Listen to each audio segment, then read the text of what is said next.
Oke friend CS-nya Pak Pres, udah saatnya nih. Pak Pres balik lagi nyeritain lanjutan alur cerita dari episode sebelumnya. Dalang bukan sekedar dalang. Episode 4 kemarin tuh friend, berakhir di wawancara Park Mujin yang mengaku dirinya tengah dipecat sebelum terjadinya peledakan gedung Majelis Nasional. Buat friend-friend CS setianya Pak Pres, di kesempatan ini Pak Pres bakal ceritain alur episode 5 nih. Jangan dibikin panjang lah prolognya ya. Kita langsung aja, susu Denko pakai kopi mentah. Gouken ah!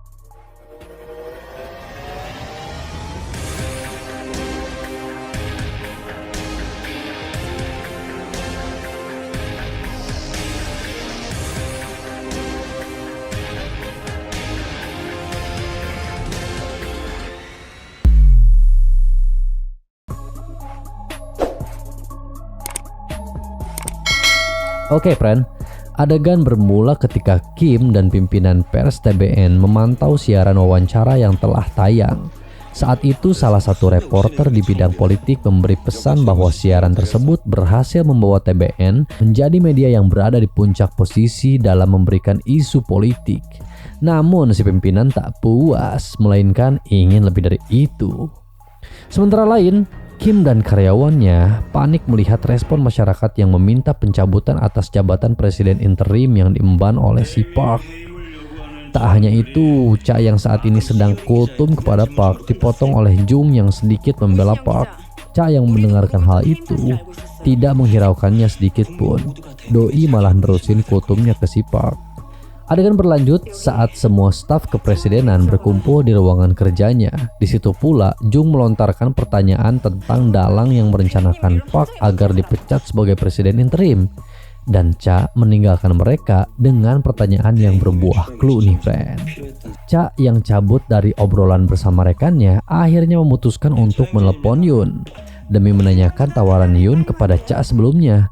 Dan Cha memutuskan untuk tidak menerima tawaran dari Yun, yang pada akhirnya Yun menyinggung Park si presiden interim. Oke friend, beralih ke percakapan antara Kang dan Wo. Percakapan itu menunjukkan Kang yang berusaha mengajak Wo menjadi tim kampanyenya di laga perebutan tahta presiden Korea nih friend. Tak lama kemudian Kim Dan datang menghampiri mereka berdua dan memotong obrolan Kang yang akan merekrut Wo sebagai timnya. Saat itu pula Wo meninggalkan ruangan itu. Tak dibiarkan pergi begitu saja, ternyata Wo meninggalkan obrolan tersebut karena dirinya merasa dikhianati oleh Kim Dan. Adegan pun berlanjut friend. Siwon yang saat itu duduk di meja tak sengaja menjatuhkan tas Gangyeon dan terlihat seonggok ibunya yang berfoto bersama lelaki lain. Respon yang mainstream dari Siwon, dirinya kaget melihat hal itu. Dan ketika itu juga, Gangyeon datang dan memergoki Siwon yang sedang membereskan tas si Gangyeon. Otomatis Gangyeon yang mencurigai bahwa ada yang diambil oleh Siwon dari tasnya, langsung aja menginterogasi Siwon. Tak lama kemudian, Park pun datang dan menanyakan kejadian tersebut, yang pada akhirnya Park sendirilah yang mengajak ngobrol sekaligus menasehati Siwon di kamarnya. Sementara lain, Hana terus menyisir setiap sisi tempat berlangsungnya pidato perkabungan. Sesaat sedang menyisir, tak sengaja Hana melihat sebuah rundown yang isinya ada pidato yang akan disampaikan oleh Oh.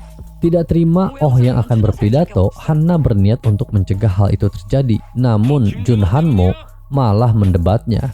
Di tengah perdebatan, Hanmo mengira bahwa tindakan itu akan dilakukan oleh Hana yang kehilangan Jun-oh.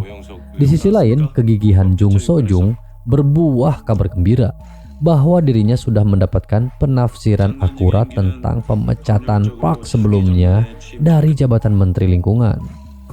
Ya friend, lagi-lagi dua sejoli ini selalu ada rencana yang jarang kita ketahui. Yun merasa dirinya cukup senang ketika Oh mau untuk melakukan pidato perkabungan. Karena menurutnya dengan begitu Park tidak akan lagi dipandang sebagai calon presiden.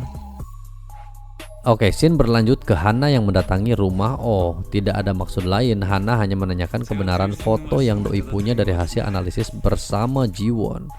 Dengan kekecewaan yang sama, Han lagi-lagi tidak mendapatkan info dari Oh sedikit pun. Alhasil, Hana pun disuruh cabut dari rumah Oh. Sesaat dirinya mau pergi, Hana dipantek sama temennya si Oh nih, friend. Hana pun diceritakan masa lalu Oh yang sebenarnya. 합창 의장도 그리고 청와대 맞아 이 나라 모두가 우리를 버린 그날 소령님 말은 끝까지 우리를 지켰습니다. Untuk memastikan kejadiannya, Jiwon meminta agar Hana bisa mendapatkan panggilan terakhir Oh sesaat sebelum meledaknya gedung majelis.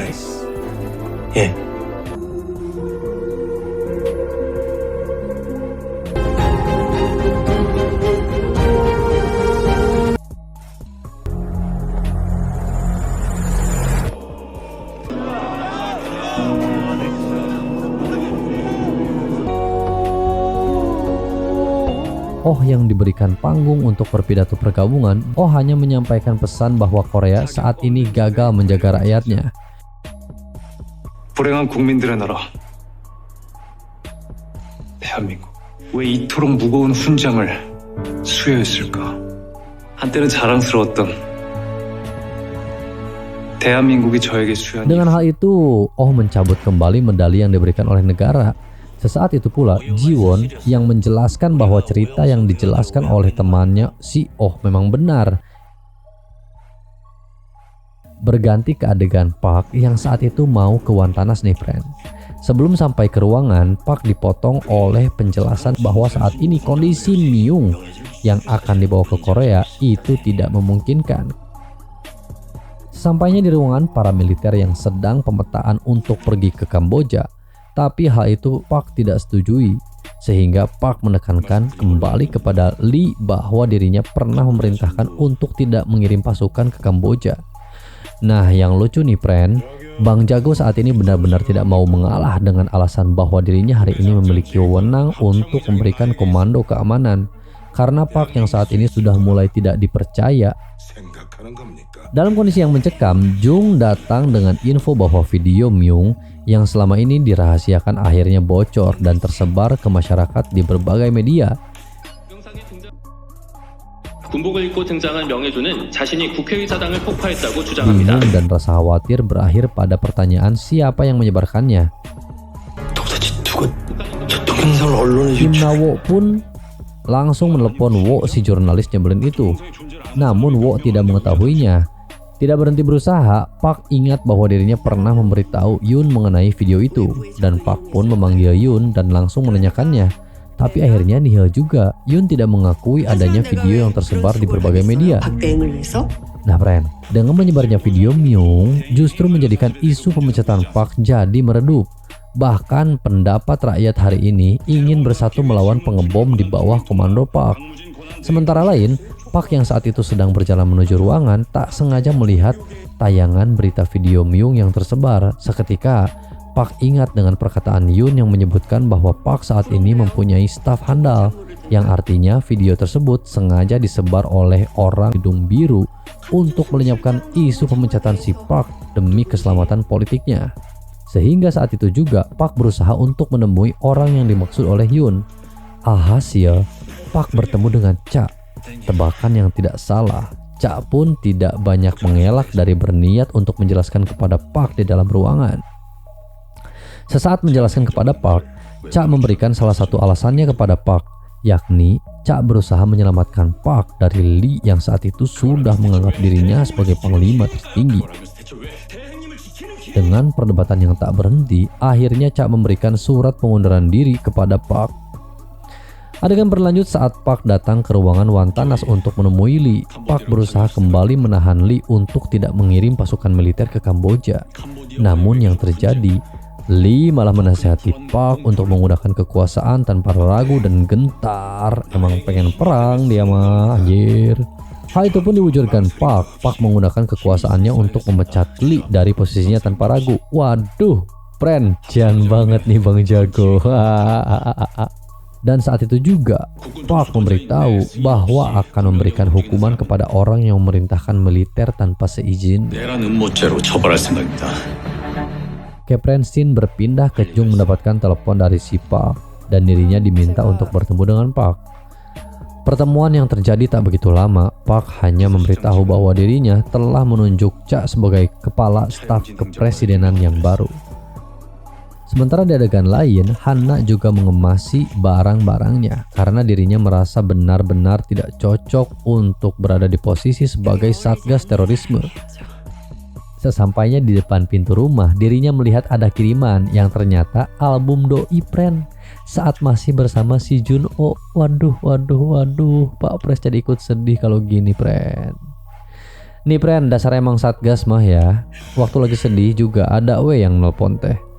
Ternyata dirinya mendapat telepon dari nomor pribadi yang memberi clue yang bisa selamat dari ledakan. Dan clue itu adalah akhir dari cerita episode 5 ini, Pren. Oke, Pak Pres pamit dulu, Pren, buat ngerangkum episode berikutnya yang bakal Pak Pres ceritain lagi nih ke Pren-Pren yang setia sama Pak Pres. Omat Pren, yang punya tiket boleh masuk surga, yang gak punya tiket boleh masuk juga lah. Wassalam.